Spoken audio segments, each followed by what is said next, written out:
वेणुकरे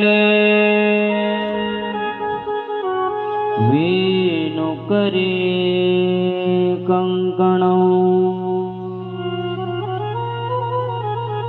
सर्वांगे हरिचन्दनं सुललितं कंठे च मुक्तावली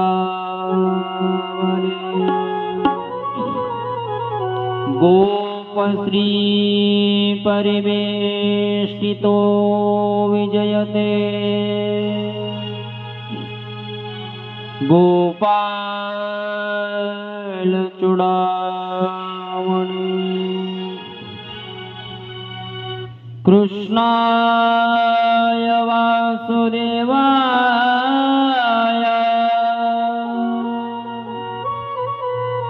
हरये परमात्मने प्रणतक्लेशनाशाय गोविन्दाय नमो नमः। श्रूयतां देवदेवेश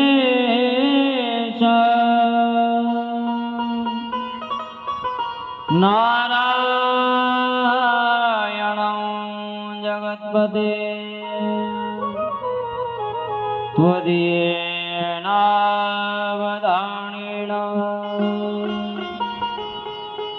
कथयिष्ये शुभाकथा। तत्रैव गंगा यमुना त्रिवेणी गोदावरी सिंधु सरस्वती सर्वाणि तीर्थानि वसन्ति तत्र यत्राच्युतोदारकथा प्रसंगा वक्रतुंड महाकाय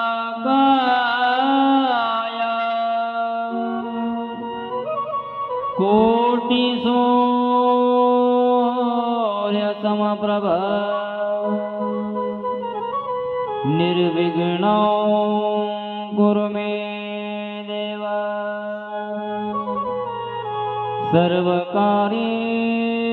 सर्वकार्येषु सर्वदा। सरस्वती नमस्तुभ्यं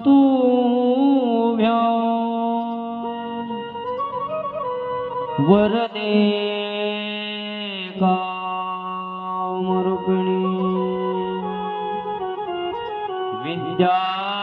विद्यारम्भ करिष्यामि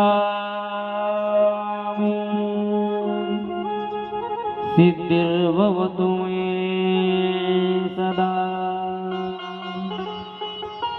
चिंता संतानहन्तारो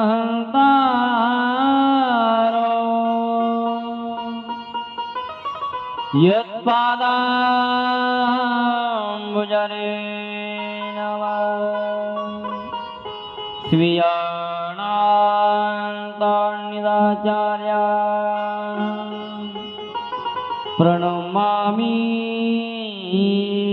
पुनः पुनः।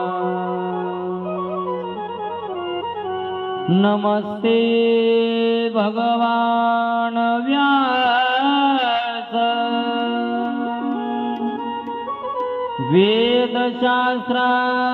वेदशास्त्रार्थ कोविद ब्रह्म विष्णु महेशाना मूर्ते सत्यवती सुता शोकरूप प्रबोधज्ञ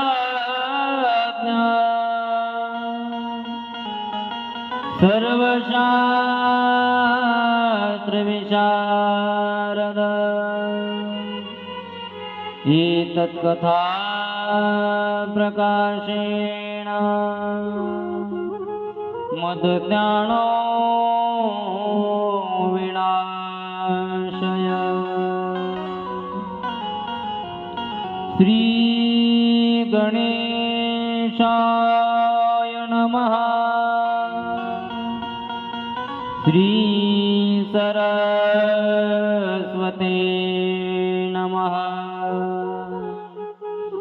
श्री गुरुभ्यो नमः।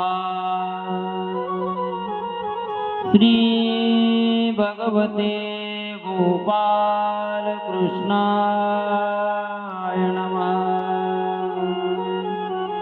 श्री नारदादि भागवत्योभ्यो नमो नमः। श्री कृष्ण गोविंद हरे मुरारे हे नाथ नारायण वासुदेवा। हरे मुरारे हे नाथ नारायण वासुदेवा। श्री कृष्ण गोविंद हरे मुरारे हे नाथ नारायण वासुदेवा। कृष्ण टाळी वाजवा, सर्वांनी प्रेमाने भजन करा। हरे मुरारे हे नाथ नारायण वासुदेवा। हे नाथ नारायण वासुदेवा। हे नाथ नारायण वासुदेवा। हे नाथ नारायण वासुदेवा। हे नाथ नारायण वासुदेवा। हे नाथ नारायण वासुदेवा। हे नाथ नारायण वासुदेवा। हे नाथ नारायण वासुदेवा। हे नाथ नारायण वासुदेवा। श्री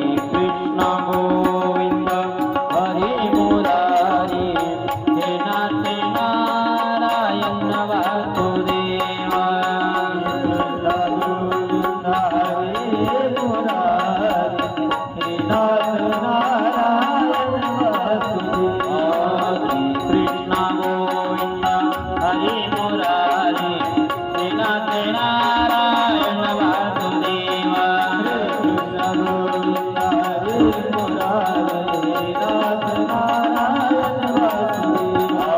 कृष्ण गोविंद हरे मुरारी हे नाथ नारायण वासुदेवा।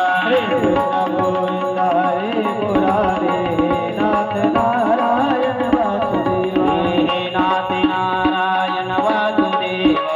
हे नाथ नारायण वासुदेवा। हे नाथ नारायण वासुदेवा। श्री कृष्ण गोविंद हरे मुरारी हे नाथ नारायण वासुदेवा।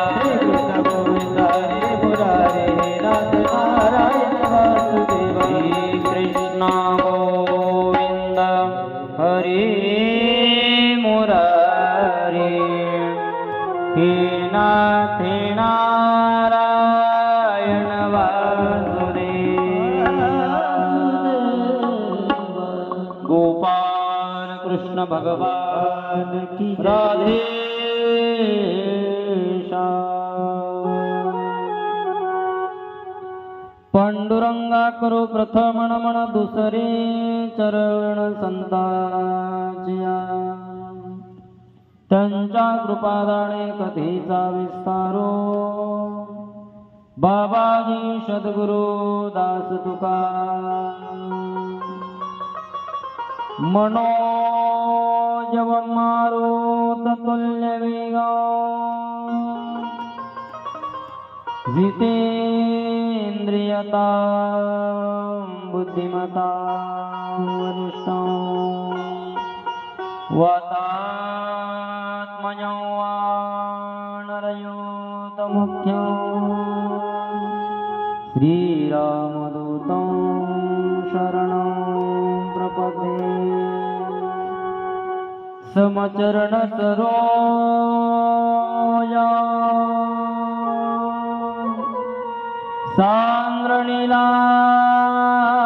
सांद्रनीलाम्बुदाभं जगन्निहितपाणि मण्डनमण्डनाना तरुणतुलसीमाला कंदरं कञ्जनेत्रं सदयधवलहासं विठ्ठलं चिन्तया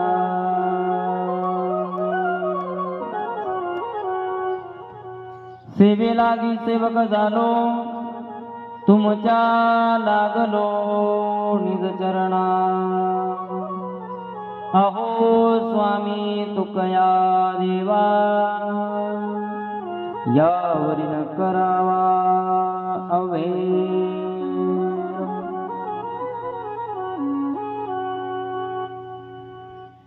प्रस्तुत प्रसंगी प्राप्त वेळी प्राप्त स्थळी आज आपल्या श्रीमद भागवत कथेचा चतुर्थ दिवस, चौथ्या दिवसाच्या कथेला आरंभ आहे. आज आनंदाचा क्षण आहे, तसंच दररोजच आनंदाचा क्षण आहे, पण विशेष आहे आज कृष्ण जन्म आहे. अगदी थाटामाटामध्ये आपल्याला हा सोहळा पार पाडायचा आहे बरं का. बरोबर 4 वाजता ते 3:45 वाजता कृष्ण जन्म होईल. संयोजक मंडळी याची नोंद घ्यायची आहे. इथं पाळणा आणून बांधायचा आहे. छोटासा कृष्ण बनवायचा मस्त कबाळाला. वसुदेव 3:45 वाजता बरं का आपल्याला कृष्ण जन्म करायचा आहे, म्हणजे अगोदर सूचना देऊन ठेवतो. कालपर्यंत आपण सुंदर कथा भरताचं चरित्र ऐकलं. आयुष्यभर त्यानं परमार्थ केला होता, पण मरत असताना वासना शिल्लक राहिल्यामुळं हरणाच्या योनीमध्ये जावं लागलं. सज्जन हो, आपल्या अंतकरणातल्या वासनेहून आपला पुढचा जन्म ठरतो.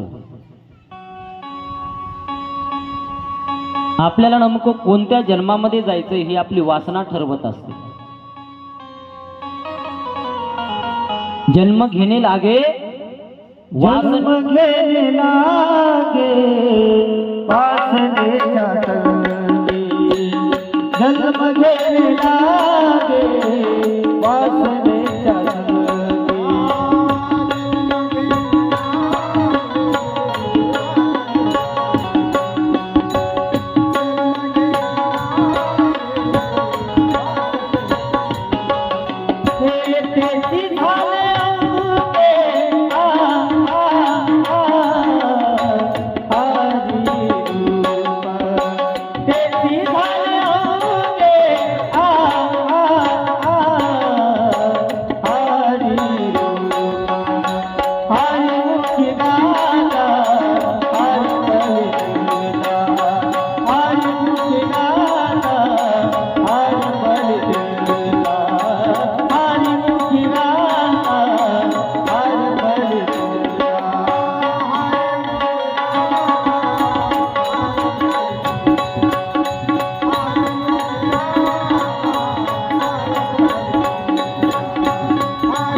सुंदर वर्णन करतात. जन्म घेणे लागे वासनेच्या संगे.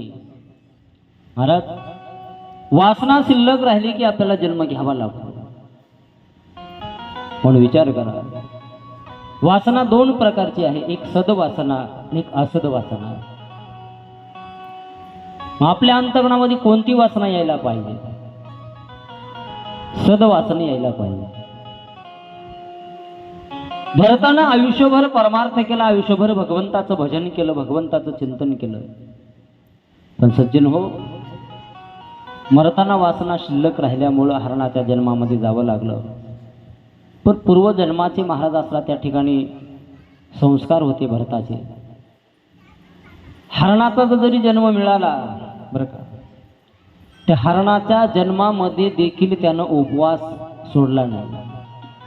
आम्ही माणसं असून एकादश धरत नाही, सोमवार धरत नाही. एकादश धरता का नाही? आपण किती मंडळ एकादश असते सांगा बरं? कोणाकोणाला एकादश आहे? हात वर करा.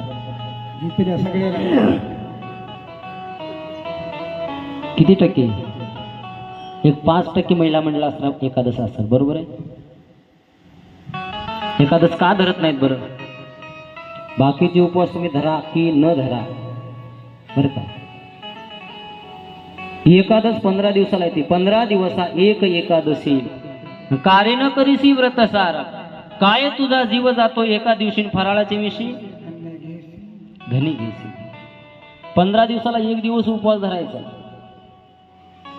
एक वैज्ञानिक दृष्टीनेही उपवास असणं चांगला आहे. जसं कारखाना चालू असताना कारखान्याची महिन्या 2 महिन्याला महाराज बंद करून त्याची क्लिनिंग करतात का नाही? करतात का नाही तुमच्या इकडे? तसंच आहे हे शरीर देखील एक आपला कारखानाच आहे. 15 दिवसाला याची क्लिनिंग होत असते उपवास धरल्याच्या. म्हणून उपवास धरला पाहिजे. पण आमचा उपवास कसा असतो महाराज? एकादश धरता आम्ही, गाढ व्हावणी चरता, गाढ व्हावणी चरा आणि एकादश. बरं गाढ व्हावणी चरलं तरी काय हरकत नाही, पण धरलेली कामाची एकादश. एकादश या शब्दाचा अर्थ काय? पंच ज्ञानेंद्रिय, पंच कर्मेंद्रिय आणि 11वं मन. हे सतत त्या परमात्माच्या भक्तीमध्ये रत ठेवणं याचं नाव आहे एकादश. रात्र दिवस त्या प्रभूचं चिंतन करणं. हे 11 इंद्रिय आहेत आपले. किती इंद्रिय आहेत? पंच ज्ञानेंद्रिय आणि पंच कर्मेंद्रिय. आणि सगळ्यांचा जर मुख्य जर कोण असेल तर मन आहे बरं का. 5 ज्ञानेंद्रिय आपल्याला आकळल्या जाऊ शकतात, 5 कर्मेंद्रिय आपल्याला आकळल्या जाऊ शकतात, पण एक 11वं जे इंद्रिय आहे मनरूपी इंद्रिय ते मात्र आकळल्या जाणं शक्य नाही. सामान्य तुमच्या आमच्या सण आकळल्या जाणं शक्य नाही बरं का. ते आकळावं फक्त महात्म्या साधू संतांनीच. मनाला आकळणं फार महत्वाचं आहे. आमचं मनच कथेमध्ये बसत नाही. आम्ही बसतो कथेमध्ये. आम्ही देहानं कथेमध्ये आहोत. कुठं आहोत? देहानं कुठं आहोत आता? बऱ्याच महिला मंडळीचं मन घराकडे गेलं असेल. आता गेला असेल का नाही? आले माय कथेला, येता येता कुलूप लावले की नाही, की साखळी लावली की नाही, की सगळं चित्त कुठे आहे आपलं? सगळं चित्त घराकडे असतं. मग चित्तानं परमार्थ करावा का देहानं करावा?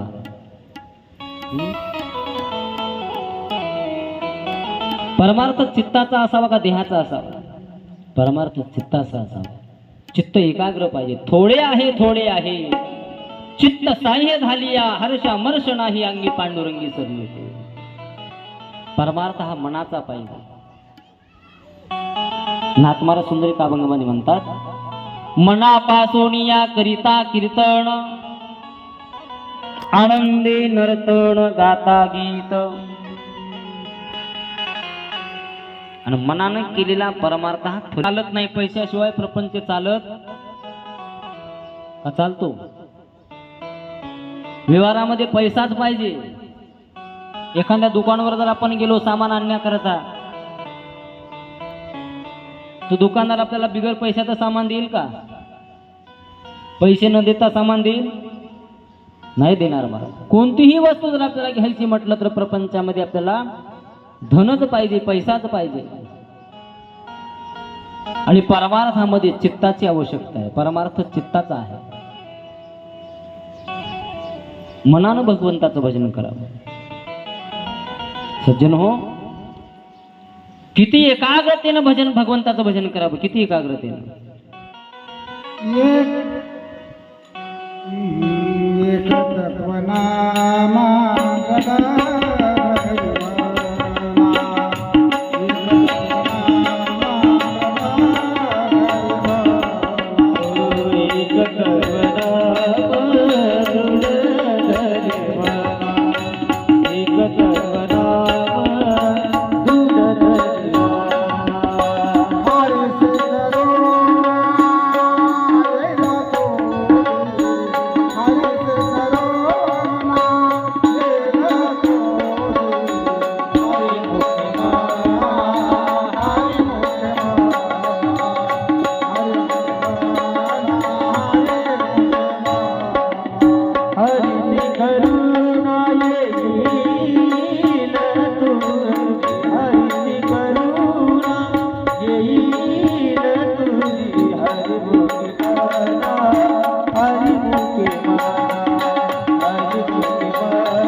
माऊली सुंदर हरिपाठामध्ये वर्णन करतात महाराज, एक तत्व नाम दृढ धरी मना आणि हरिसी करुणा येईल तुझी.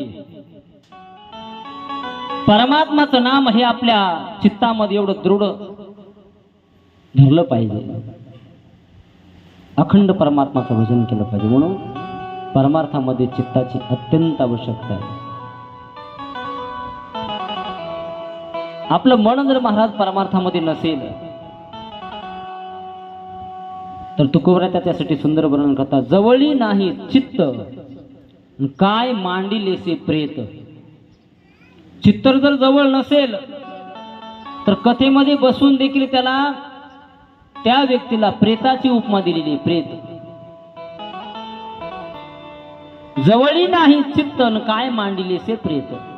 जसं एखादं मड भिंतीला बसवतो ना आपण, तसं जर महाराज आपण कथेमध्ये जर आपलं चित्त नसेल तर त्या प्रेतासारखी मड्यासारखी अवस्था होत असते. म्हणून भगवंताच्या भक्तीमध्ये, भगवंताच्या नामस्मरणामध्ये, भगवंताच्या आराधनेमध्ये मन फार महत्वाचे. पण सज्जन हो, ते मनच तुमचं आमच्या ताब्यात येत नाही बरं का. बहिणाबाईची एक सुंदर कविता आहे, मन ओढाय ओढाय, मन ओढाय ओढाय, उभ्या पिकातील ढोर किती हाकला हाकला, फिरी येत पिकावर. किती हाकला महाराज. जसं एखादं ढोर महाराज उभ्या पिकामध्ये जातं ना, त्या ढोराला किती जरी हाकलं तर जसं त्या हिरव्यागार पिकाकडं जसं ते ढोर धाव घेतं, तसं तुमचं आमचं मन महाराज येतं. कितीही या मनाला आवरण्याचा प्रयत्न केला तरी मन आवरत. तुकोबऱ्यात म्हणतात ना महाराज, काय काय करीतो या मना, परिनायके नारायणा, करुणे त्याचे करी विवंचना, नेऊ पतना आदरिले.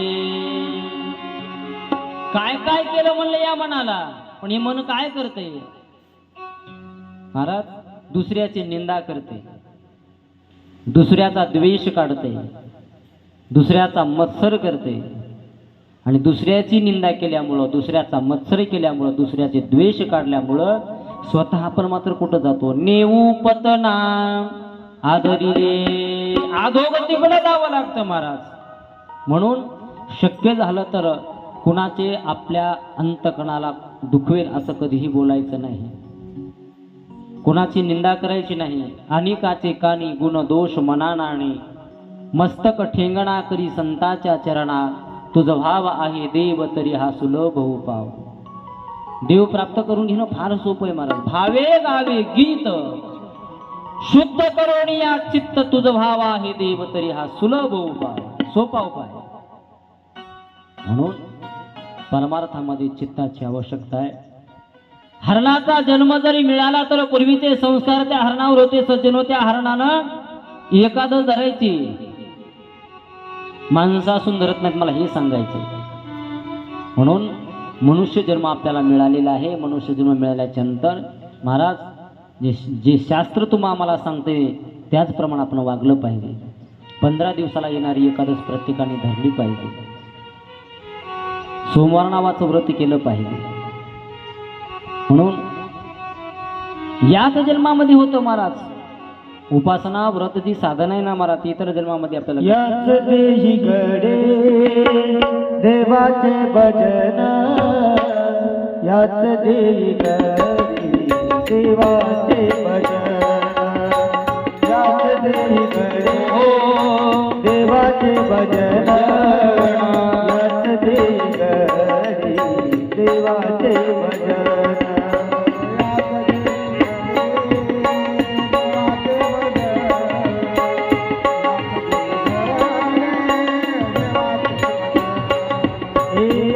देही घडे देवाचे भजन, देही घडे देवाचे भजन, याच देही घडे देवाचे भजन,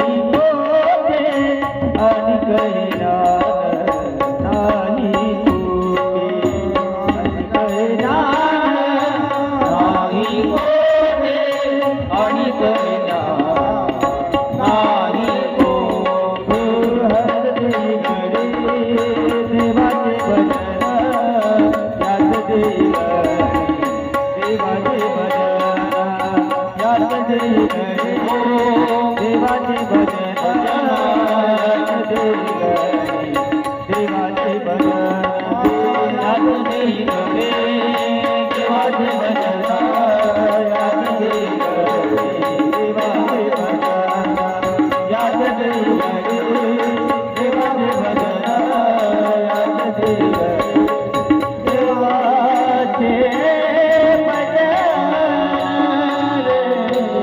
गोपाल कृष्ण भगवान की राधे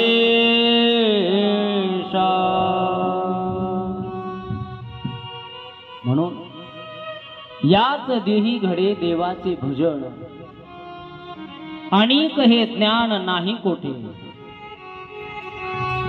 इतर जन्मामध्ये आपल्याला परमात्मा प्राप्तीचं ज्ञान मिळणं शक्यच नाही. म्हणून याच जन्मामध्ये भगवंताचं भजन आपल्याला करता येतं. हरणाच्या जन्मामध्ये देखील असरा मराठ्या हरणानं साधना केली. हरणाच्या जन्मातून देखील मुक्ती यात्रा मिळाली. पुढचा जन्म जड भरत म्हणून जन्माला आले आणि या जड भरताने रहुगण नावाच्या राजाला ज्ञानाचा उपदेश केला. असं जड भरताचं चरित्र आपण पाहिलं. पुढं 6व्या स्कंदामध्ये सुंदर चरित्र येतं. महाराज राजा विचारत आहे शुकाचार्य महाराजांना. शौनकादिक ऋषी विचारत आहेत सूतजींना, महाराज ज्यानं आयुष्यभर परमार्थ केला, आयुष्यभर भगवंताचं भजन केलं, पण मरताना त्याची अवस्था महाराज वासना शिल्लक राहिल्यामुळे त्याला हरणाच्या योनीमध्ये जावं लागलं. पण ज्यानं आयुष्यभर वाईट कर्म केले, कधी कोणासोबत चांगला वागला नाही, असा एखादा व्यक्ती, अशा व्यक्तीची अवस्था महाराज भगवंताच्या नामानं काय होते ते चरित्र विचारायला सुरुवात केली राजा परीक्षितीनं. राजा विचारत आहे राजो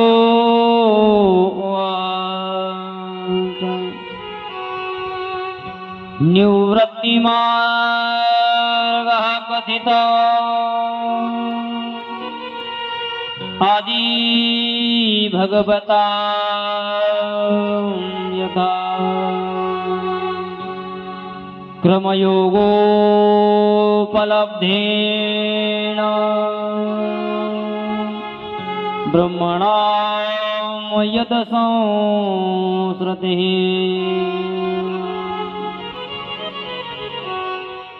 मार्ग दोनच आहेत, एक प्रवृत्ती मार्ग आणि दुसरा निवृत्ती मार्ग.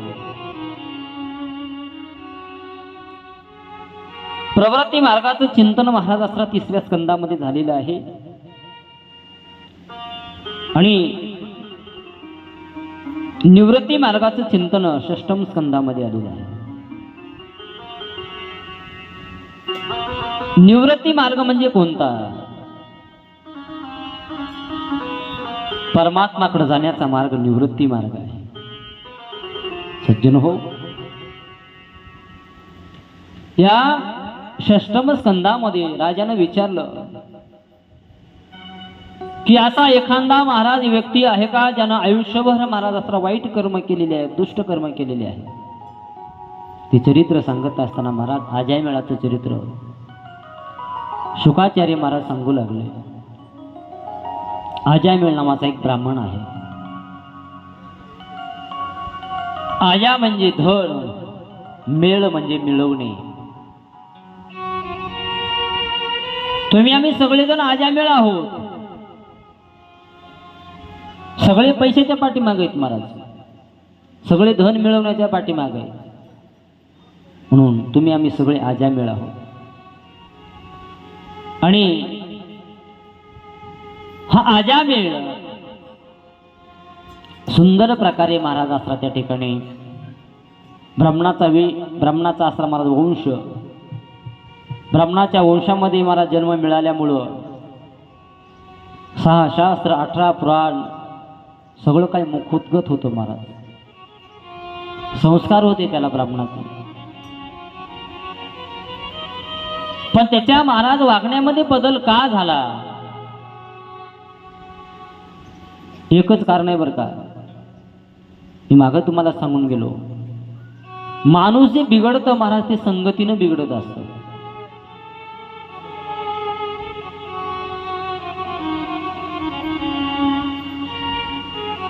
माणसं जे बिघडत ना महाराज संगतीनं बिघडतात, संगतीनं.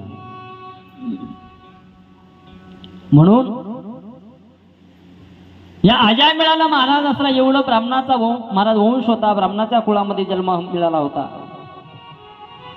मग हा एवढा वाईट का झाला? कारण संगत बरं का. चांगला माणूस वाईटाच्या संगतीमध्ये गेला की ते वाईटाचे गुण त्या चांगल्या माणसाला लागतात,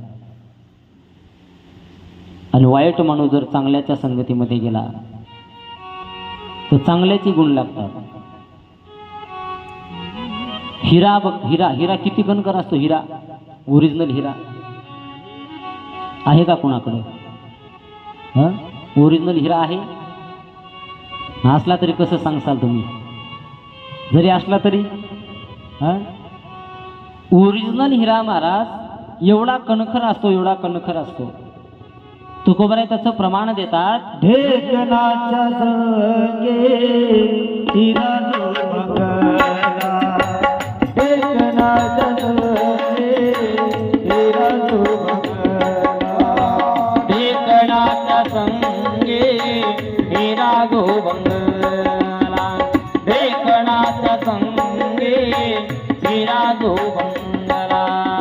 कुसंगे नारीला, कुसंगे नारीला, साधू संगा उडाळाच्या संगे सात्विक नाचली, ओढाच्या संगे सात्विक नाचले, ओढाच्या संगे सात्विक नाचले, उडाळाच्या संगे सात्विक नाचली, उडाळाच्या संगे सात्विक नाचली, ओढाच्या संगे सात्विक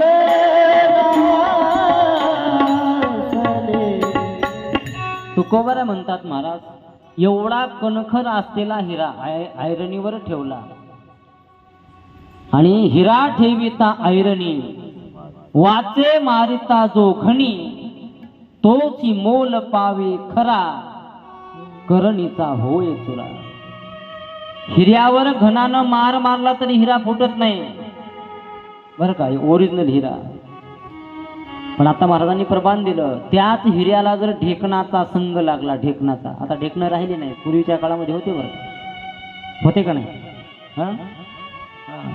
5-25 वर्षाच्या काळामध्ये आम्हाला 10-15 वर्षात नाहीत, ढेकणाचं नाहीत.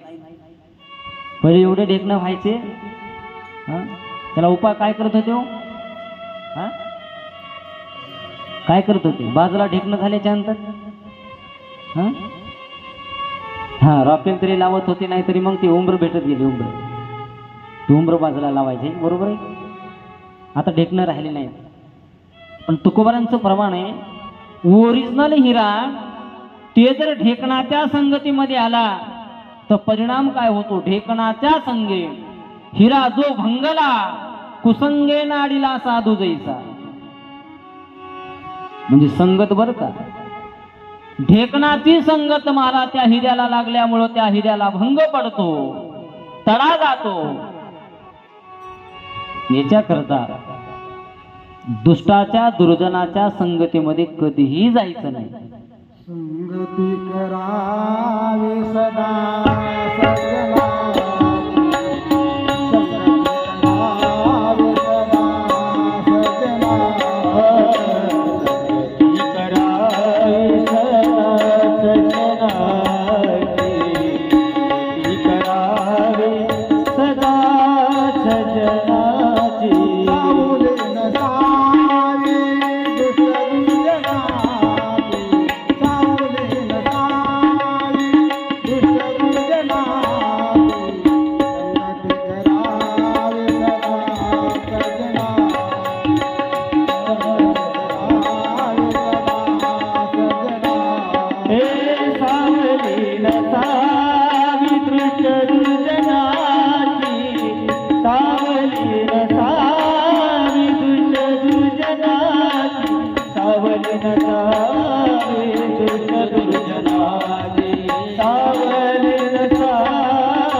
कृष्ण भगवान की जय. राधे श्याम. म्हणून कधीही संगत जर करायची असेल, संगती करावी सदा सज्जनाची, सावली नसावी दुष्ट दुर्जनाची.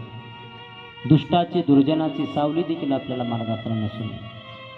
म्हणून हा आजामेळ ब्राह्मण कुळ होतं, सगळ्या गोष्टीमध्ये निपुण होता महाराज.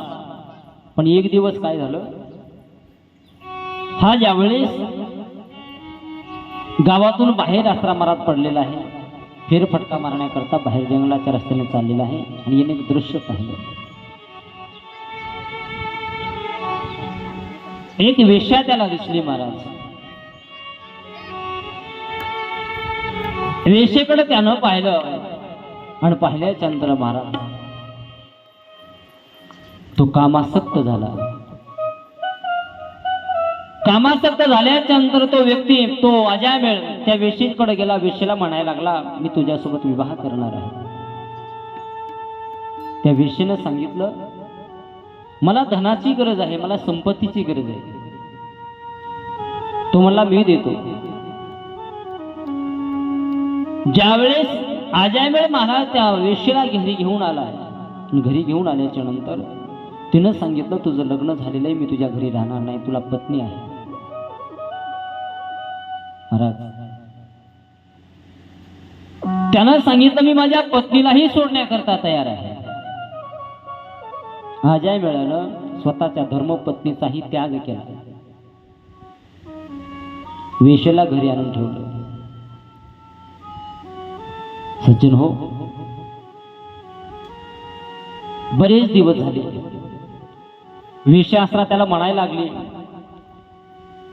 मला धनाची आवश्यकता आहे. तो दररोज आश्रमाला गावामध्ये जायचा,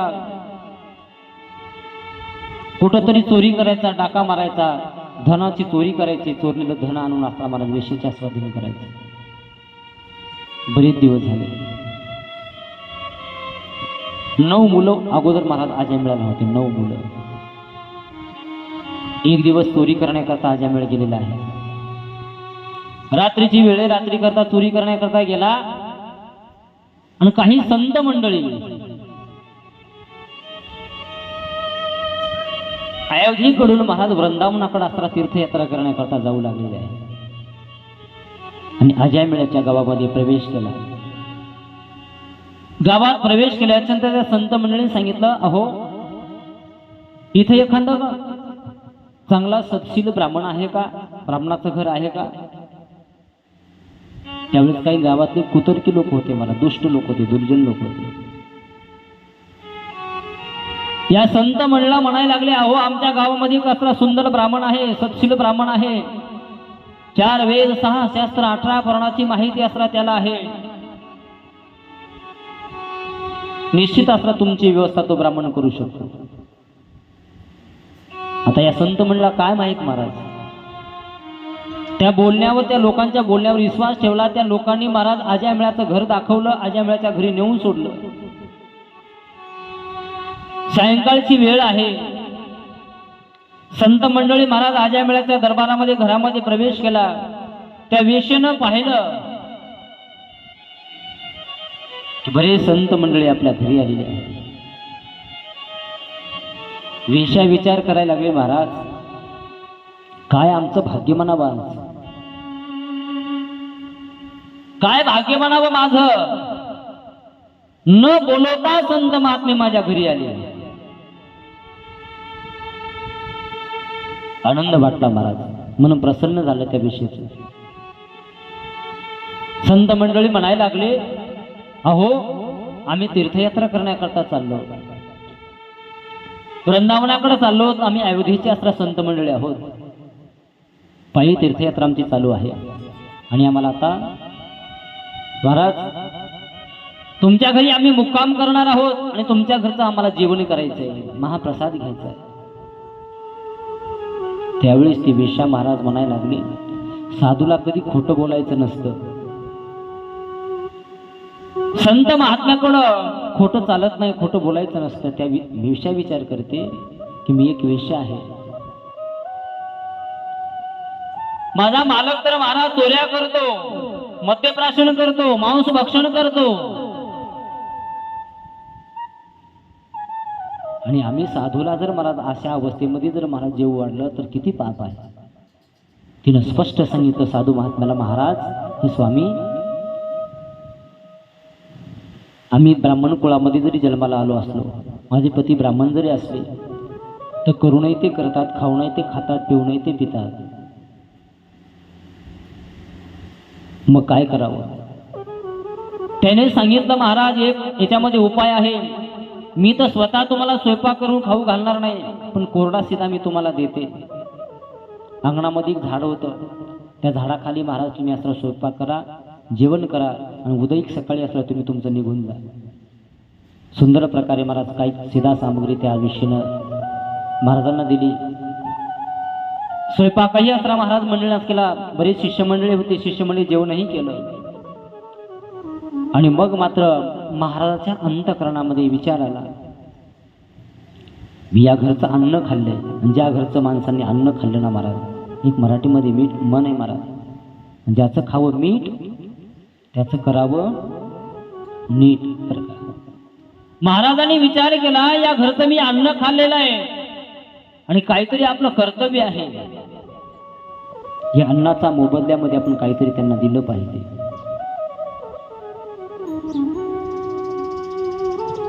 महाराज विचार करतात. महाराजांना महाराज बोलायला सुरुवात केली, ते वेशेला तुमचे पती कुठं आहे. तिने सांगितलं, आमचे पती बाहेर गेले. रात्रभर महाराज आसरा त्या ठिकाणी शिष्यमंडळाला घेऊन राहिले. पहाटे 4 वाजता अजामिळ ज्यावेळेस महाराज धन चोरलेलं धन घेऊन आलेलं आहे घरामध्ये. दारामध्ये अंगणामध्ये पाहिलं तर काय बरेच शिष्यमंडळ दिसायला लागलेत, महाराज दिसायला लागलेत. तळपायाची आग मस्तकाला गेली अजामिळाच्या. कोण आहे माझ्या घरी, माझ्या अंगणामध्ये कोण आहे. जवळ आला अजामिळ, उठवलं. महाराज म्हणला, तुम्ही कोण आहात. महाराजांनी सांगितलं, आम्ही अयोध्येचे असला महाराज काही संत मंडळी आहोत. तीर्थयात्रेला मला वृंदावनाकडे आम्ही चाललो, आणि तुझ्या घरचं आम्ही अन्न खाल्लेलं आहे. आता आमची इच्छा आहे, तू आम्हाला काहीतरी दक्षिणा द्यावी. अजामिळ म्हणायला लागला, तुम्ही माझ्या घरी आलात, माझ्या घरी अन्न खाल्लं, तुम्हाला माहित नाही मी कसा आहे ते. फक्त माझ्या पत्नीनं तुम्हाला एक सहारा दिलाय तर राहण्याकरता, म्हणून मी तुम्हाला काही करणार नाही. महाराज म्हणायला लागले, बरोबर आहे. अरे बाबा, तुझ्या घरचं आम्ही अन्न खाल्लंय, आम्हाला वचन दे. आम्हाला दुसरी मला आर्थिक दक्षिणा देऊ नको, पैसे देऊ नको, धन देऊ नको, पण आम्हाला एक वचन दे. अजामिळ म्हणायला लागला, सांगा काय वचन द्यायचं. संत मंडळी म्हणायला लागले, तुझ्या घरचं आम्ही अन्न खाल्लेलं आहे, आम्हाला असं वचन दे. आता तुला 10व्या नंबरचा मूल होईल, 10व्या नंबरचा जो काय पुत्र होईल ना, तो 10व्या नंबरचा मुलगा झाल्याच्या नंतर त्या मुलाचं नाव नारायण ठेव, असं मग आम्हाला तू वचन दे. अजामिळ म्हणायला लागला, मला पुत्र प्राप्ती झाल्यानंतर माझ्या मुलाचं नाव नारायण ठेवल्यानंतर तुम्हाला काय फायदा होईल. संत मंडळी म्हणतात, मला फक्त वचन दे. त्यानं सांगितलं, काय हरकत नाही, मला पुत्र प्राप्ती झाली, मी माझ्या मुलाचं नाव नारायण ठेवतो. कालांतरानं महाराज यावेळेस त्या वेशला दिवस गेले. 9 महिने 9 दिवस झाल्यानंतर बऱ्याच वर्षाच्या नंतर महाराज अजामिळाला पुत्र प्राप्ती झाली,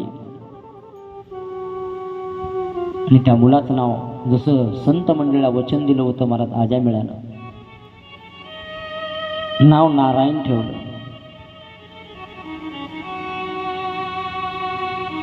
तो नारायण लहानाचा मोठा व्हायला लागला.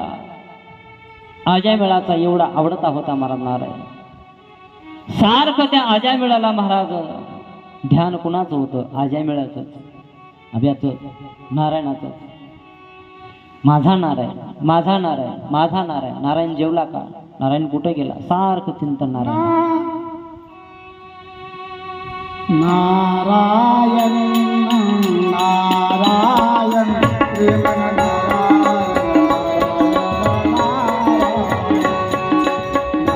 नारायण नारायण श्रीमन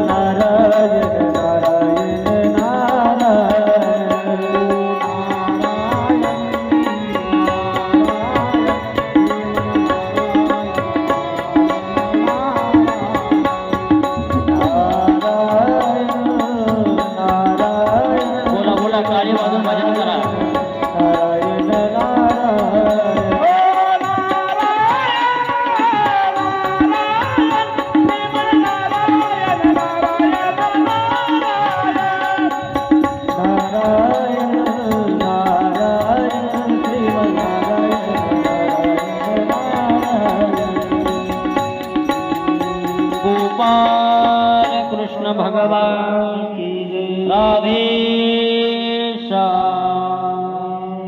सारखं चिंतन लागलं, सारखं महाराज नारायण नारायण नारायण नारायण नारायण नारायण अजामिळाच्या मनामध्ये. आणि शेवटी अजामिळाचा अंतकाळ जवळ आला. अंतकाळ जवळ आल्याच्या नंतर नारायणाची चिंता मला त्या अजामिळाच्या अंतकरणामध्ये आहे. माझ्या नंतर माझ्या नारायणाचं काय होईल, सारखं चिंतन मला. अंतकाळ जवळ आल्याच्यानंतर मरता मरता मरता मुखामध्ये महाराज अजामिळाच्या भगवंताचं नाम आहे. शेवटी परिणाम काय झाला सज्जन हो, आयुष्यभर ज्यानं वाईट कर्म केले, आयुष्यभर ज्यानं महाराजाला तिथं चोरी केली, खाऊनही ते खाल्ला, पिऊनही ते पिला, पण मरत असताना मुखामध्ये भगवंताचं नाम होतं. अनेक जन्माची पुण्याई लागते, तिळ तिळ पुण्य साचा पडे हे तो बहुता जन्मी जोडे, नाम तुझे वाचेसी आतुडे समागम घडे संताचा. मरताना नारायणाचं नाम मुखामध्ये आलं, परिणाम इकडे यमाचे दूत विचार करायला लागले, ज्यानं आयुष्यभर महाराज वाईट कर्म केले, पाप कर्म केलेले आहे. जो आयुष्यभर वाईट कर्म करतो त्याला स्वर्गाची प्राप्ती कधी होत नाही, त्याला नरक यातनाच भोगावी लागते. चांगले कर्म केले तर महाराजांना तिथं स्वर्गाची प्राप्ती होते. यानं आयुष्यभर असं पाप कर्म केल्यामुळे यमदूतांनी महाराज असं तिथं यमानं सांगितलं, दूताला जा त्या अजामिळाला घेऊन या. आणि तिकडं भगवंताला कळालं, महाराज माझा भक्त माझं चिंतन करता करता करता त्यांना देह ठेवला. परमात्माच्या पुढे आपण एकच विनंती करावी, महाराज देवाला म्हणावं, परमात्मा माझं आयुष्य महाराज ज्यावेळेस संपेल ना, माझा ज्यावेळेस अंत होईल ना, त्यावेळेस एकच माझी विनंती आहे, मरताना तुमचं नाम माझ्या मुखामध्ये यावं. इतना तो करना स्वामी, जब प्राण तन से निकले, इतना तो करना स्वामी, जब प्राण तन से निकले, इतना तो करना स्वामी, जब प्राण तन से निकले, गोविंद नाम लेके, गोविंद नाम लेके, तब प्राण तन से निकले, इतना तो करना स्वामी, जब प्राण तन से निकले। श्री गंगा जी का तट हो, जमुना का बंसीवट हो, श्री गंगा जी का तट हो, जमुना का बंसीवट हो, मेरा सावरा निकट हो, जब प्राण तन से निकले, इतना तो करना स्वामी, जब प्राण तन से निकले, जब प्राण तन से निकले. विनंती करावी परमात्माच्या पुढे, इतना तो करना स्वामी, जब प्राण तन से निकले. महाराज या शरीरातून प्राण ज्यावेळेस जाईल ना, परमात्मा एवढंच करा की तुमचं नाम अखंड माझ्या मुखामध्ये राहावं. देवाच्या पुढे विनंती करावी. अशा वेळेला मरता मरता ज्यावेळेस नारायणाच्या नामाचं स्मरण केल्यामुळं विष्णूचे दूत आले न्यायला महाराज, यमाचे दूतही आले होते. यमाच्या दूतांनी विष्णूच्या दूतांना विचारलं, तुम्ही कोणीकडे चालला? ते म्हणले, आमचा भक्त आहे, त्याला नेण्याकरता चाललो, आमच्या मालकाची आज्ञा आहे. यमदूत म्हणायला लागले, अहो ते आमचं गिराईक आहे, आयुष्यभर त्यानं वाईट कर्म केले, कधी चांगलं वागलं नाही. आणि बरेच माणसं असतात महाराज असतात, कुणासोबतही चांगलं वागत नाही, सगळ्यांसोबत वाईटच वागतात महाराज. सज्जन हो, शक्य झालं तर महाराज बर का, आपल्याला उपकार करता येत असेल तर उपकार करा. दान देणं होत असेल तर दान द्या, सत्कार्य करणं होत असेल तर सत्कार्य करा. परमार्थामध्ये सहकार्य करता असेल तर करा. पण जे परमार्थामध्ये सहकार्य करत असतील, दान धर्म करत असतील, सत्कार्य करत असतील, अशाला तर महाराज असा तुम्ही आडवं येऊ नका. कारण का, ते तुमच्या आमच्यासोबत दुसरं काही येणार नाही महाराज. केलेलं भगवंताचं नामस्मरण आणि केलेलं सत्कार्य हेच तुमच्या आमच्यासोबत येणार. अजय मिळालं भगवंताचं नामचिंतन केल्यामुळं सज्जन हो, मरता मरता भगवंताचं मुखामध्ये नाम आल्यामुळं विष्णूचे दूत आले, विष्णूच्या दूतांना विमानामध्ये बसवलं, अजय मिळाला घेऊन गेले महाराज. पुत्राची मोहे नष्ट म्हणे नारायण, त्यासाठी विमान पाठविले. विमान आलं महाराज त्याला नेण्याकरता. का? अजय मिळानं काय केलं?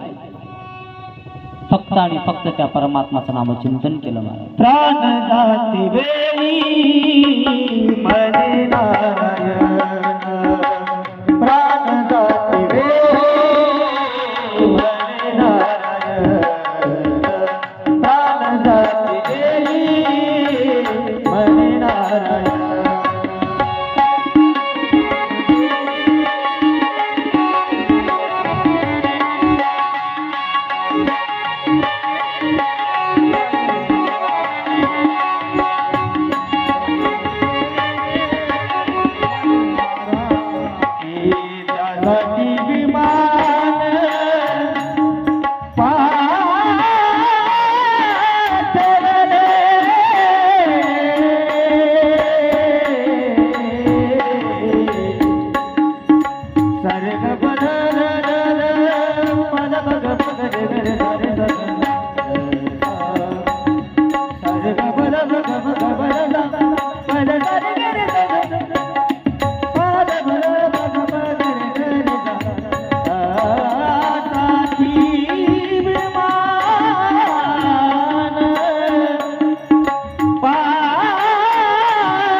गोपाल कृष्ण भगवान की राधे.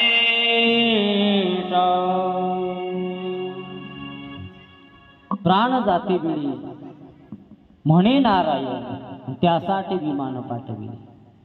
प्राण जात असताना भगवंताचं नाम मुखामध्ये आलं. आयुष्यभर भजन केलं का त्यानं? आयुष्यभर नाही. आम्ही आयुष्यभर देवाचं नाव घेतात आणि मरताना मात्र संसार आठवतो आम्हाला.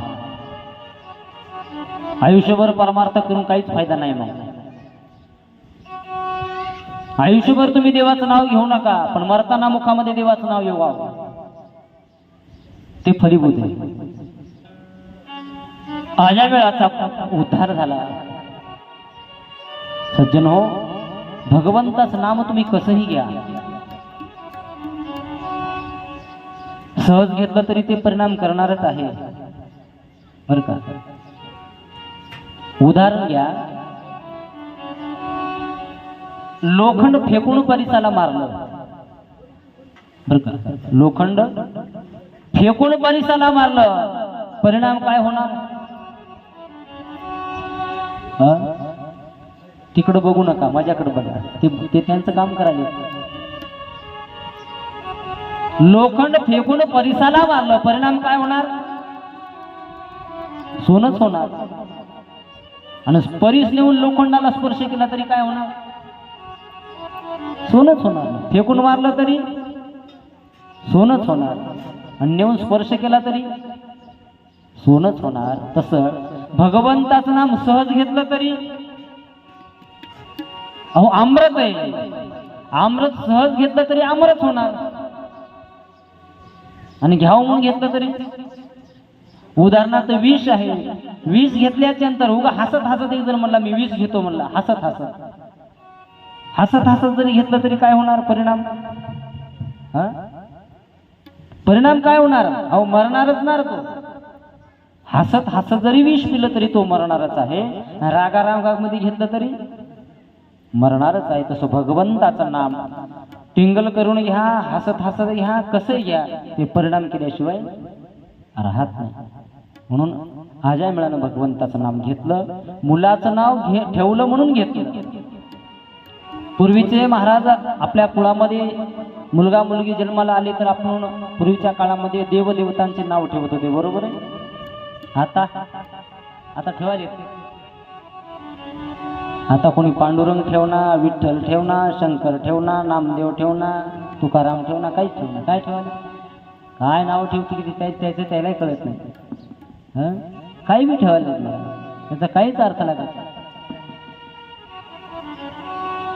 एका पाटलाच्या तो बऱ्याच दिवसाच्या नंतर पुत्र संतती नव्हते महाराज, आणि बऱ्याच दिवसाच्या नंतर महाराज मुलगी झाली बरं का. आणि मुलगी झाल्याच्या त्या मुलीचं नाव श्लेष्मा ठेवलं. काय ठेवलं? काय ठेवलं? श्लेष्मा. किती गोड वाटतं ऐकायला, चांगलं वाटतं का नाही? संस्कृत शब्द श्लेष्मा, मराठीमध्ये त्याचा अर्थ काय होतो? मराठीमध्ये आपल्या नाकातला पदार्थ काय, ओळखून घ्या.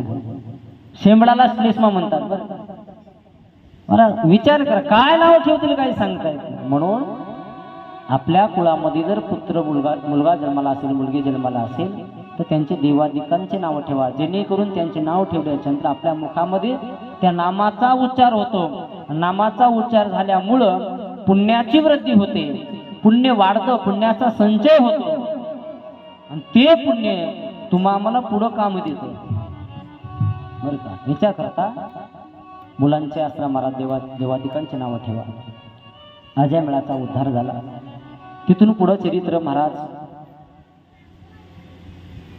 हिरण्याक्ष जो दैत्य मारला होता वराह अवतार परमात्माने घेऊन, आणि हिरण्याक्षाचा वध केल्याच्या नंतर राजाने विचारलं, महाराज मला हे सांगा, हिरण्याक्षाचा वध झाल्याच्या नंतर हिरण्यकशिपुनी काय केलं? हिरण्यकशिपुनी एकच केलं महाराज.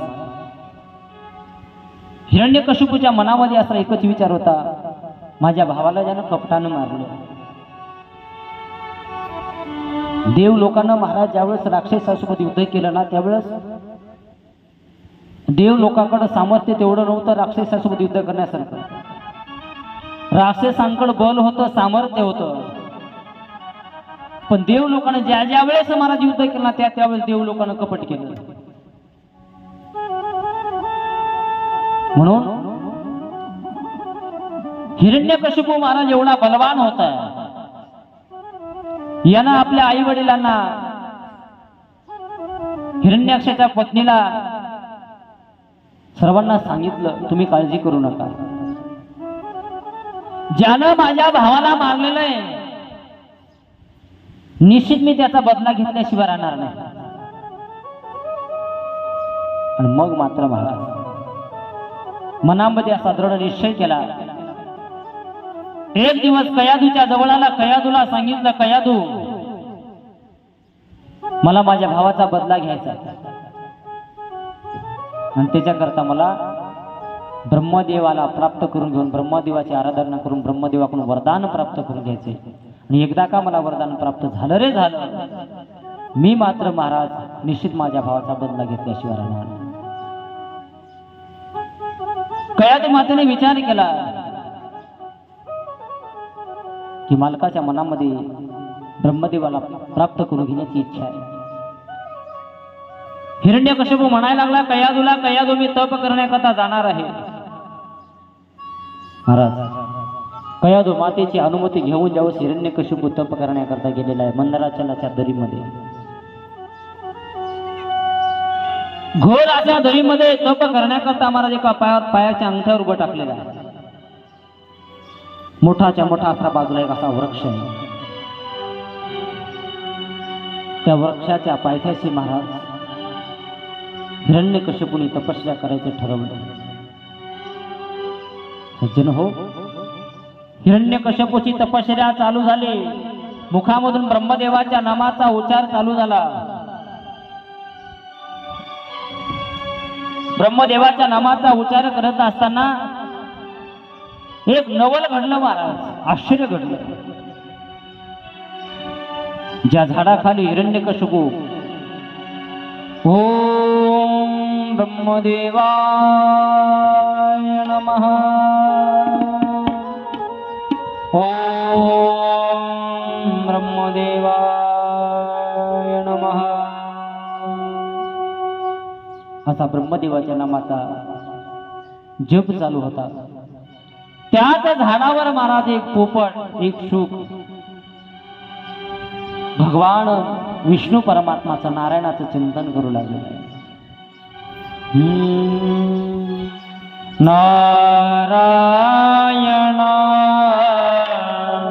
नारायण श्रीमन्नारायण नारायण नारायण. बोला, टाळी वाजवा, भजन करा. नारायण श्रीमन्नारायण नारायण नारायण नारायण नारायण श्रीमन्नारायण नारायण नारायण. नाही नाही नाही.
तो पोपट भगवंताच्या नामाचे चिंतन करू लागला.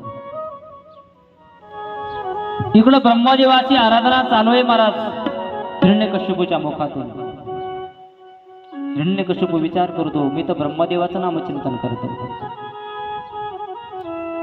पण माझ्या कानावर तर शब्द वेगळेच येतात. माझ्या वैर्याचं, माझ्या दुश्मनाचं कोण नाव घेतं?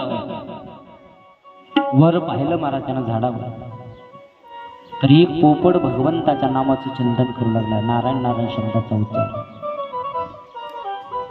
याने विचार केला, माझ्या तपश्चर्येमध्ये बाधा आला, तपश्चर्या बंद केली, घराकडे निघाला. कयाधू मातेनं पाहिलं, महाराज सकाळी तर गेले होते तपश्चर्या करण्याकरता, एवढ्या लवकर? कयाधू माता विचारते, ना हो तुम्ही तर तप करण्याकरता गेला होता, ब्रह्मदेवाला प्राप्त करून घेण्याकरता गेला होता, एवढ्या लवकर तुम्हाला ब्रह्मदेवाची प्राप्ती झाली का? त्यानं सांगितलं, अगं तुझी अनुमती घेऊन मी तप करण्याकरता गेलो, मंदराचलाच्या दरीमध्ये एका पायाच्या अंगठ्यावर उभं टाकून तपही चालू झालं माझं, ब्रह्मदेवाची आराधनाही मी करू लागलो, पण माझ्या तपश्चर्येमध्ये बाधा झाला. माझ्या वैर्याचं कोणीतरी नामचिंतन करू लागलं आणि मी पाहिलं कोण करत आहे. ज्या झाडाखाली मी उभं टाकलो त्या झाडावर एक पोपट भगवंताचं नाम घेऊ लागला, नारायण नारायण म्हणू लागला. कयाधू मातेने विचार केला, आयुष्यामध्ये कधी माझ्या मालकाच्या मुखामध्ये भगवंताचं नाव आलं नाही, आणि आज आलं. कयाधू माता पतिव्रता होती. कयाधू मातेनं ठरवलं, आज मालकाच्या मुखामध्ये 108 वेळेस भगवंताच्या नारायण नामाचा उच्चार करून घेतल्याशिवाय राहायचं नाही. पारडी मधल्या माता माऊल्यांनी जर ठरवलं,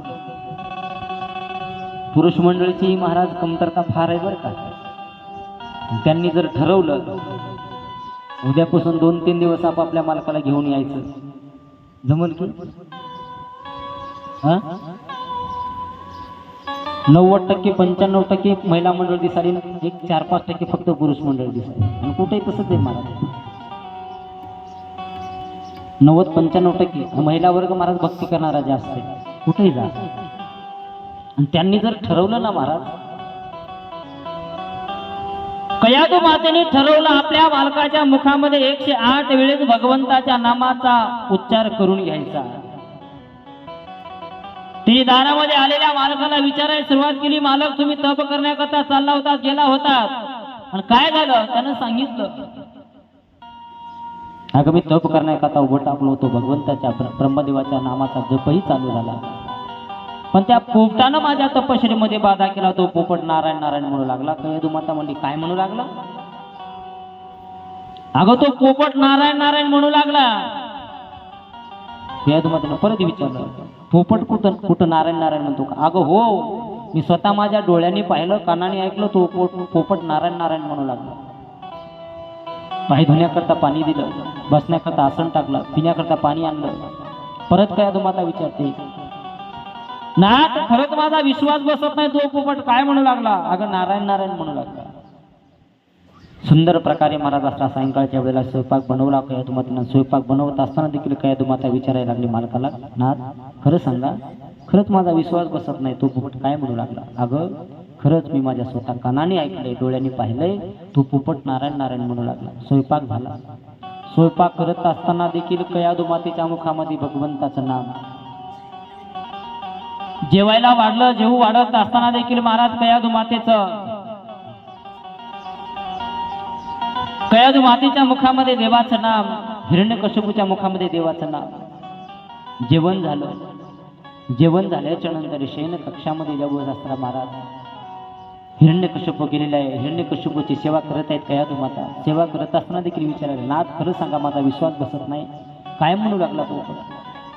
अगं खरंच तो पोपट नारायण नारायण म्हणू लागला. महाराज सैन कक्षामध्ये गेल्याच्यानंतर देखील विचारत आहे, आणि ज्यावेळेस एकांतामध्ये रममान होत असताना देखील महाराज कयाधू मातेच्याही मुखामध्ये भगवंताचं नाम आहे, आणि हिरण्यकशिपूच्याही मुखामध्ये भगवंताचं नाम होतं. परिणाम काय झाला, ज्यावेळेस महाराज कयाधू मातेला गर्भधारणा झाली ना, त्यावेळेस त्या गर्भावर देखील महाराज संस्कार दोघांच्या नामचिंतनाचे झाले.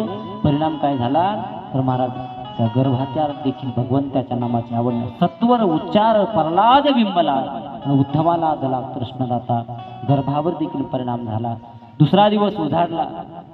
परत दुसऱ्या दिवशी कयाधू मातेची अनुमती महाराज असला त्याने घेतली. हिरण्यकश्यपूने तप करण्याकरता निघालेला आहे. मंदिराच्या जलधरीमध्ये मला तप करण्याकरता महाराज उभं टाकला आणि तप असं घनघोर असता मला त्याचं चालू झालं. महाराज एवढं तीव्र तपश्चर्या करू लागलाय, समुद्राचं पाणी तृप्त व्हायला लागलं. हा महाराज असला त्या ठिकाणी पर्वताचे कडेलो ठेवू लागलाय, आकाशापर्यंत महाराज असला, ढगापर्यंत असला महाराज असला पाणी जाऊ लागलेला आहे. वारं थांबलेलं आहे, सूर्याचा तेज असला, प्रकाश असला व्हायला लागलेला आहे. आणि मग मात्र महाराज इकडे इंद्राला काळजी निर्माण झाली.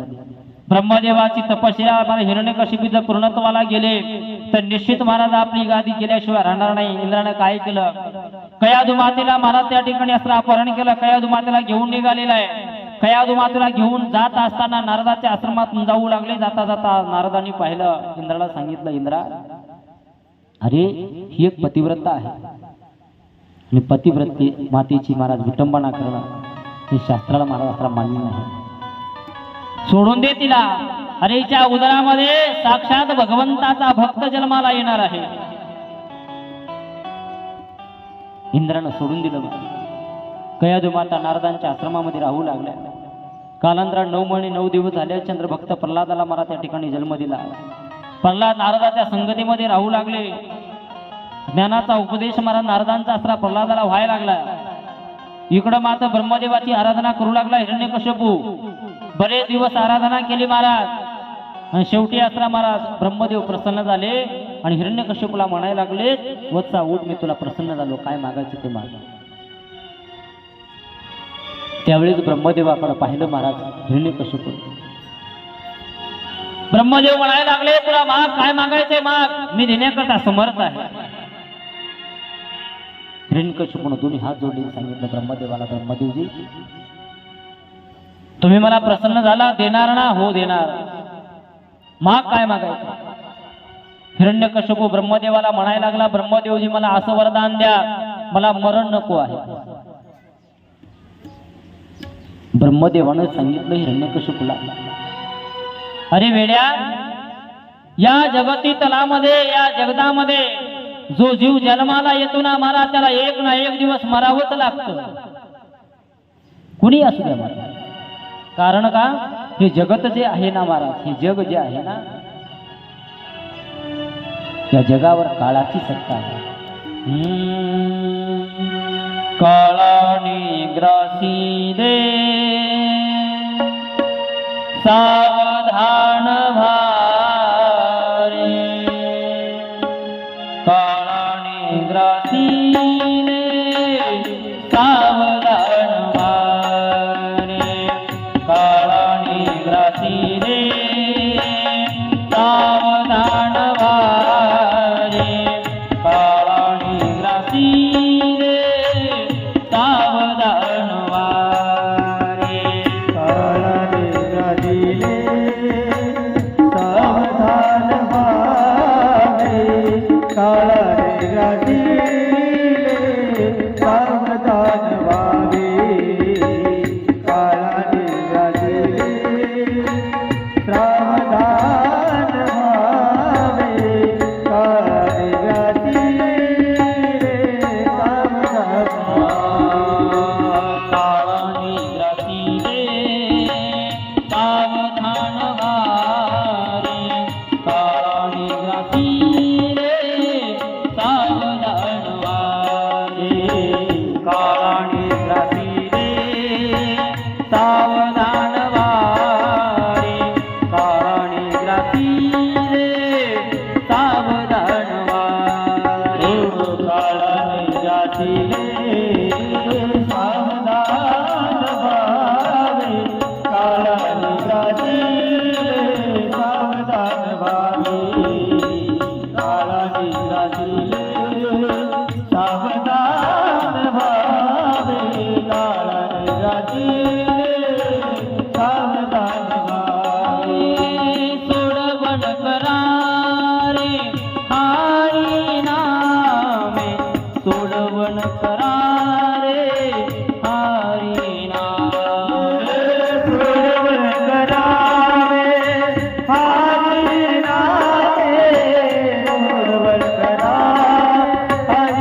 काळाने ग्रासिले सावधान व्हारे आणि सोडवण करारे हरिनामे. हे जगत हे काळाच्या अधीन आहे महाराज. तुम्ही आम्ही देखील काळाच्या अधीन आहोत. अवघाची आकार ग्रासियेला काळे एक ते निराळे हरीचे नाम. सगळी काळाच्या अधीन आहे. ब्रह्मदेव जरी असला, ब्रह्मदेव म्हणायला लागले आणि मी जरी असलो तर शेवटी मलाही असला तिथं देह ठेवावाच लागतो. ब्रह्मदेवाचं आयुष्य किती माहिती आहे का? ब्रह्मदेवाच्या एका दिवसामध्ये 14 इंद्र जातात. 14 इंद्र. क्रता, त्रेता, द्वापार आणि कली हे चतुर्युग 1000 वेळेस जावे लागतात. त्यावेळेस ब्रह्मदेवाचा एक दिवस होतो, म्हणजे 12 तास होता. विचार करा. आता सध्या कलियुग चालू आहे. 4,32,000 वर्ष कलियुगाची आयुष्य मर्यादा आहे. झालेत 5,600 वर्ष. द्वापार युगाची 8,64,000. त्रेतायुगाची महाराज 12,96,000 आणि कृतयुगाची 17,28,000. चारी युगाची मिळून बेरीज होती 43,20,000 वर्ष. ऐका, 43,20,000 गुणिले 1,000 करा. जेवढं उत्तर येतं तेवढं ब्रह्मदेवाचे 12 तास. फक्त 12 तास बरं. आता ब्रह्मदेवाचे 100 वर्ष पूर्ण होण्याकरता किती युग जावे लागतील विचार करा. एवढे वर्ष त्यानंतर का होईना ब्रह्मदेवाला आपला देह ठेवावाच लागतो. का सृष्टी बिजाचा साठोपा महाराज, त्यालाही महाराज यात्रा त्या ठिकाणी या पुनरावृत्तीच्या मापा सिग झाला. जन्म न मरण, जन्म न मरण तुमचं आमचं चालूच आहे. तसंच ब्रह्मदेवाचंही आहे. ब्रह्मदेवानं सांगितलं हिरण्यकश्यपूला, अरे बाबा मी जरी असलो तरी मलाही देह ठेवावाच लागतो. माणसाला मरण हे अटळ आहे. कारण का, ज्यावेळेस आपला जन्म झाला त्यावेळेस आपण मरणाला घेऊनच आलो. उपजल्या पिंडा मरण सांगाते. उपजल्या पिंडा उपजल्या पिंडा मरण सांगाते. मरती उपजते समिती मरण सांगाते.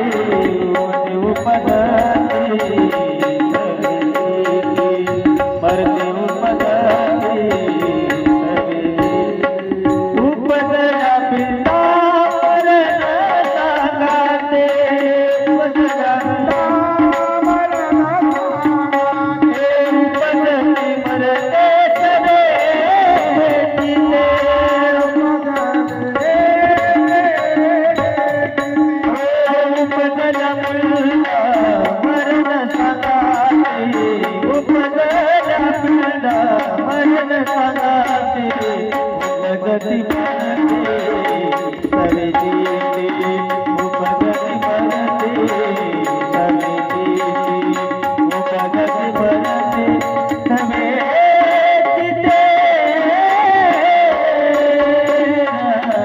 उपजलिया पिंडा मरण सांगाते. सोबतच आपण मरण आणले बरं. प्रत्येकानं गाठोड आणले सोबत. कशाचं? मरणाची तव गाठोडी पदरी जिने तो चिवरी माप भरे. सिदुरी आणली आपण संग. कोणती? गाठोड आणले. गाठोड मरणाचं बरं प्रत्येकानं आणले. ब्रह्मदेव म्हणायला लागले, अरे मरण हे प्रत्येकाला अटळ आहे, जावंच लागतो. इच्छा नसली तरी जावं लागतं. दुसरं काही माग. हिरण्यकश्यपूने सांगितलं, मग असं करा, असं वरदान द्या, मला सजीवानं मरण नको, निर्जीवानं नको बरं का, पुरुषाच्या हातून नको, स्त्रीच्या हातून नको, मुलाच्या हातून नको, मुलीच्या हातून नको, दिवसा नको, रात्री नको, देवाकडून नको, दानवाकडून नको, स्त्रीच्या हातून नको, पुरुषाच्या हातून नको, घरात नको, दारात नको, असे अनेक पर्याय ब्रह्मदेव म्हणजे तथास्तु. आता विचार करा, अगोदरच हा राक्षस आहे बरं का, आणि त्यातल्या त्यात त्याला ब्रह्मदेवाचं वरदान प्राप्त झालं. गुणानं बसला असेल का ते? सुभाषितकार सुंदर श्लोक देतात. मर्कटस्य सुरापाणम तन्मध्ये वृश्चिक दंशनम तन्मध्ये भूत संचारो यद्वा तद्वा भविष्यते. अगोदरच माकड हे म्हणले. माकड गुणानं बसते का? लेकर गुणानं बसणं गेलं. आपण काय म्हणतो लेकरायला? का माकडासारखं करायला म्हणतो? का माकडासारखं उड्या मारायला म्हणतो का नाही? अगोदरच माकड, आणि त्या माकडाला सरकार मान्य दुकानवर नेलं. कळतं की सरकार मान्य दुकान कोपनच नाही बरं. अरे त्या माकडाला दारू पाजली, मद्यप्राशन केलं माकडानं, एवढ्यावरही गुणानं बसलं नाही महाराज.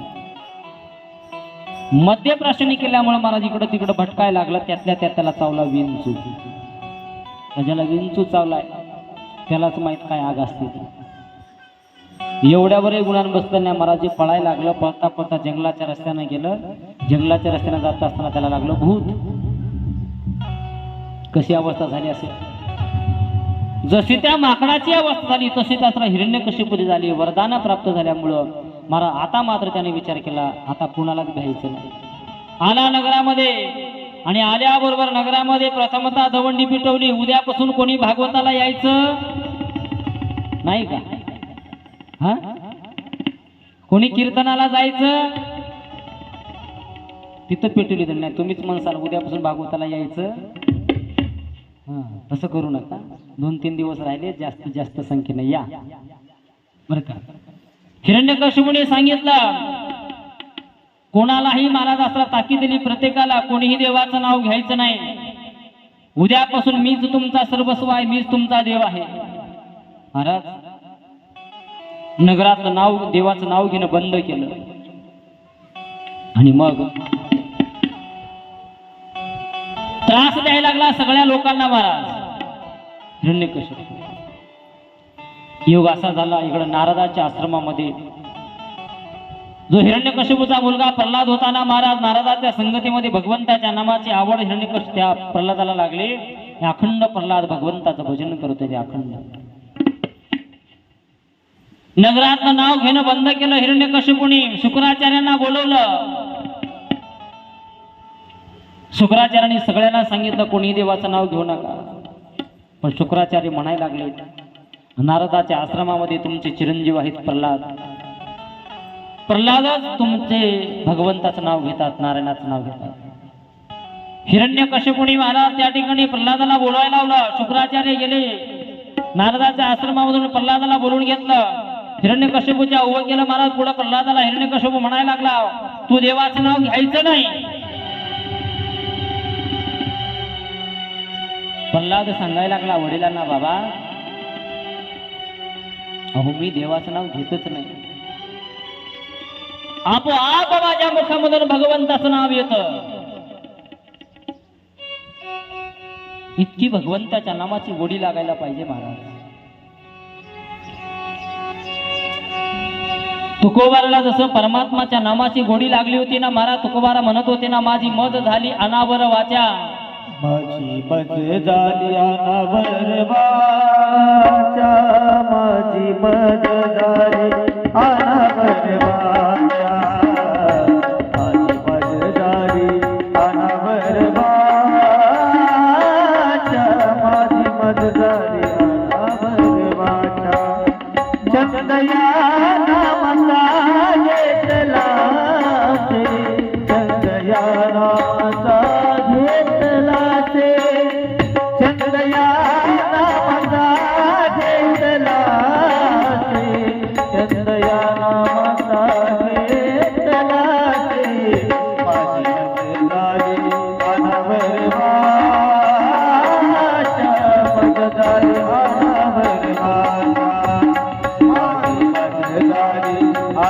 माझी मदत अनवरवाच्या.